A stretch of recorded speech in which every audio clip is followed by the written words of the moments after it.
Meluncur ke TKP. Siap. 86.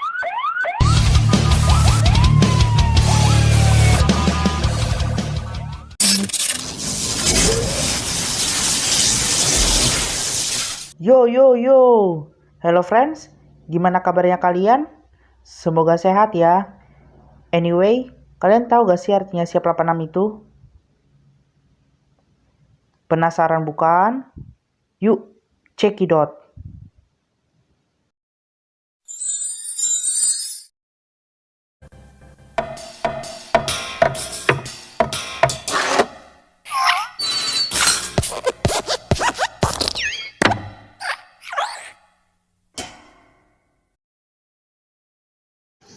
Kode 86 yang sering digunakan oleh para polisi memiliki arti dimengerti untuk dilaksanakan. Maka jika digabungkan menjadi siap 86, maka memiliki arti mengerti komandan, siap untuk menerima perintah selanjutnya. Siap 86 sendiri juga memiliki kesamaan dengan sistem legitimasi pada abad pertengahan. Sistem legitimasi pada abad pertengahan adalah sistem yang mengharuskan seluruh rakyatnya untuk bisa mengikuti kebijakan-kebijakan yang telah ditentukan oleh para pimpinan Katolik. Masa ini dikenal juga dengan zaman kegelapan, karena kekuasaan agama yang bersifat absolut dari gereja yang kemudian mengakibatkan banyaknya penyimpangan-penyimpangan. Maka, persamaan sistem legitimasi pada abad pertengahan dengan kata siap 86 yang memiliki arti mengerti dilaksanakan, yaitu semua rakyat pada abad pertengahan itu harus mengikuti semua arahan atau kebijakan yang telah dikeluarkan oleh para pimpinan Katolik pada saat itu. Ketika para pimpinan sudah mengeluarkan sebuah kebijakan pada rakyatnya, seluruh rakyat harus sudah mengerti apa yang harus dilakukan dan harus segera melaksanakan kebijakan tersebut. Jadi, itu saling berkaitan dengan kata siap 86 yang sering dipakai oleh para polisi untuk melaksanakan tugas yang diberikan oleh atasannya. Sistem legitimasi pada abad pertengahan menyebabkan masyarakat hidup dalam masa-masa yang sulit. Dengan sistem pemerintahan seperti itu, apakah sempat muncul konflik pada lingkup masyarakatnya? Sebenarnya, tidak menutup kemungkinan bahwa pada masa itu terjadi konflik, karena pada lingkup masyarakat pasti memiliki pemikiran yang berbeda-beda dan memiliki pro kontra. Ya walaupun pada masa itu, masyarakatnya memiliki kepercayaan yang erat kepada pemimpin-pemimpin Katolik pada masa itu. Namun, konflik yang tidak berakhir dengan kekerasan sangatlah mungkin. Hal ini bisa terjadi apabila orang yang terlibat dalam konflik bisa berpikir secara jernih.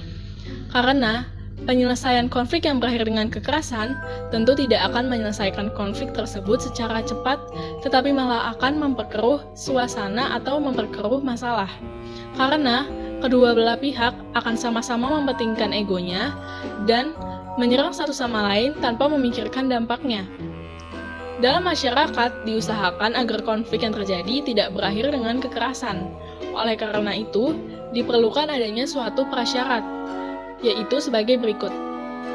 Yang pertama, setiap kelompok yang terlibat dalam konflik harus menyadari akan adanya konflik di antara mereka. Yang kedua, pengendalian konflik-konflik tersebut hanya mungkin dapat dilakukan apabila berbagai kekuatan sosial yang saling bertentangan itu terorganisir dengan jelas. Yang ketiga, setiap kelompok yang terlibat dalam konflik ini harus mematuhi aturan-aturan permainan tertentu yang telah disepakati bersama. Aturan tersebut pada saatnya nanti akan menjamin keberlangsungan hidup kelompok-kelompok yang bertikai tersebut. Apabila prasyarat di atas tidak terpenuhi oleh pihak-pihak yang terlibat konflik, maka besar kemungkinan konflik akan berubah menjadi kekerasan. Ada pula cara individu untuk menyelesaikan masalah yang sedang dihadapi dengan individu lain secara sukarela, yaitu dengan cara resolusi konflik. Resolusi konflik dibagi menjadi beberapa jenis. Contohnya adalah resolusi konflik mediasi dan juga arbitrasi sosial. Arbitrasi adalah penyelesaian perkara atau sengketa yang melibatkan pihak ketiga yang dianggap netral. Netral di sini artinya tidak memihak kedua belah pihak yang sedang berselisih.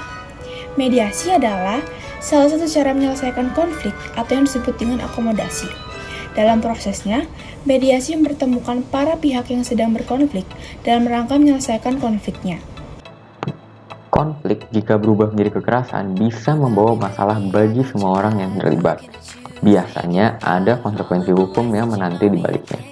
Ambil contoh saja jika misalnya seseorang dengan temannya sedang konflik, yang kemudian pada naasnya berakhir dengan kondisi tidak menyenangkan di mana orang tersebut membunuh temannya.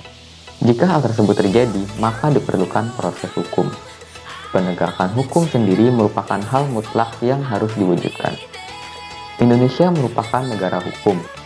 Dari sini saja kita bisa tahu kalau penegakan hukum jadi hal mutlak yang harus diwujudkan di negara kita. Indonesia yang merupakan negara berlandaskan hukum tentunya memiliki lembaga yang khusus menangani hukum di Indonesia. Contohnya seperti MA dan MK. Di dalam pengadilan tersebut terdapat dua sosok penting, yaitu hakim yang menentukan hukuman narapidana serta saksi yang akan bersaksi mengenai kejahatan si narapidana tersebut. Sebagai seorang saksi tentunya harus bersaksi secara jujur. Mereka harus menolak suap baik dari narapidana ataupun penuntut. Sama seperti kita sebagai saksi Kristus, kita harus menahan dan harus melawan keinginan daging atau keinginan duniawi. Sehingga jika kita mampu mengalahkan duniawi, maka kita pantas menjadi saksi Kristus. Wih, jadi ceramah nih. Khotbah kali bukan ceramah, kan dia bahas soal keagamaan. Walaupun sebenarnya tujuannya sama, yaitu menyampaikan tentang suatu informasi, tapi kalau khotbah biasanya berisi soal pengetahuan keagamaan. Lagian kalau di gereja biasanya juga kita nyebutnya khotbah romo atau pendeta kan, bukan ceramah. Pasti kalian pernah kan dengar khotbah pendeta atau romo di gereja? Itu gimana ya cara membuat poin-poinnya, apa saja yang perlu dibahas, dan sebagainya. Aku pernah baca tentang cara buat khotbah itu. Hal pertama yang harus kita lakukan yaitu memilih tema yang mau kita sampaikan ke pendengar khotbah kita. Kalau di gereja biasanya temanya kita ambil dari Alkitab. Tapi kalau dalam bentuk ceramah gitu, temanya bisa kita ambil dari permasalahan masyarakat misalnya. Lalu yang kedua, kita buat pendahuluan sebelum memulai ceramah, seperti kata syukur, pengenalan isu, dan lain-lain. Yang ketiga, membuat rumusan masalah yang nantinya akan dibahas dan terjawab pada ceramah atau khotbah yang akan kita sampaikan ke pendengar ceramah atau khotbah kita. Dan yang keempat, kita buat isi ceramah dari rumusan masalah yang kita buat sebelumnya.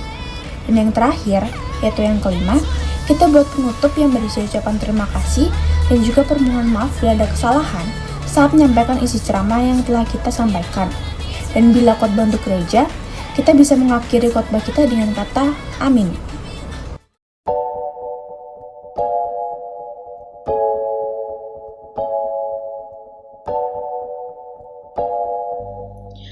Wah, obrolan kita asik juga ya hari ini. Banyak juga manfaat yang kita dapat dari pembahasan kita. Kalau begitu sampai sini dulu ya.